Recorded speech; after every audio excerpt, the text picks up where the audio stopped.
Bună ziua și bine v-am regăsit! Astăzi vreau să vă prezint cea mai ieftină motocoasă de la noi din țară, din România, pe care am găsit-o eu de fapt. Este vorba despre motocoasa de la ZEP, modelul ZEP Infinity 4300 cu motor de 400 de cm, 8000 de rotații, rezervor 1 litru.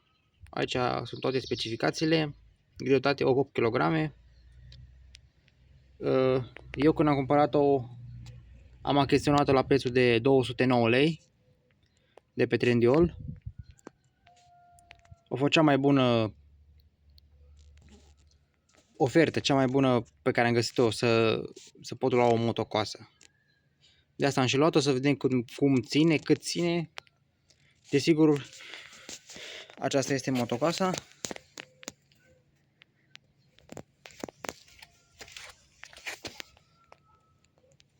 Arată destul de bine la banii respectivi.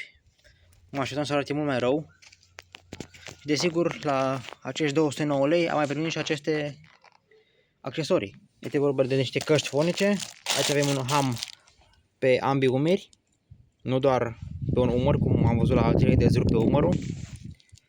Aici avem cheie și alte accesorii imbuși, o cască de protecție. Acolo mai avem două discuri. Am primit și un fir de rezervă, ochelari de protecție și un bidonaj de benzină. La 209 lei. Că dacă începem să calculăm, asta e vreo 30 de lei, dacă o e separat așa, e vreo 15 lei, ochelari și e vreo 10 lei. Deci dacă le cumperi un ham de ăsta e vreo 20 de lei, dacă îl cumperi separat, deci numai din chestiile astea sunt 100 de lei imediat. Și rămâne motocoasă sunt 100 de lei. Acum vedem cât o să meargă, cât o să țină. Eu am făcut deja rodajul. O să o bag la lucru. Motorul sună bine. Îmi place cum sună. Sună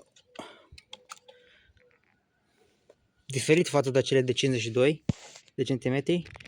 Sună un pic mai închis, parcă e un motor în 4 timpi. Probabil și din cauza turaților, că n-are numai 8000, celelalte au 10000. Probabil și de asta. Aici mai avem acea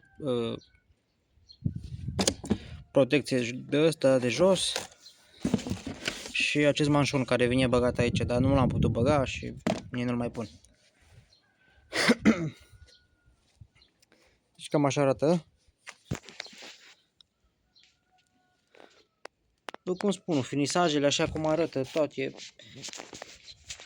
Eu am mai lucrat pe un Roris 310 și cam la fel arată.